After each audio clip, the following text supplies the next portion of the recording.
14 vjeçari përveç një biçaku që dispononte dhe që është marrë në cilësinë e provës materiale nga grupi hetimor, ka pasur me vete edhe një hapse të shisheve të verës. Pra duke përdorur këto 2 mjete prerëse si element të gjithë ngjarjes dhe goditjeve të një pasnjëshme që i ka dhënë bashkëmoshatarit dhe adoleshentit tjetër në momentin që konflikti ka degraduar në përballje fizike mes palëve, ka goditur disa herë dhe edhe të paktën ata bluzat e bardha vënë re një gjak ftohtësi në mënyrën se si është kryer e gjithë dinamika dhe goditjet e një pasnjëshme që 14 vjeçari ka përdorur duke mos u ndalur dhe duke mos menduar as pak rrezikun që i kanosej bashkëmoshatarit të tij,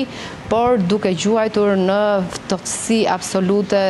kundrejt bashkëmoshatarit të tij, duke i dhënë disa goditje në trup, mes cilave se kundrethashe dhe 2 goditje që i preknin organet jetësore pranë zemrës konkretisht.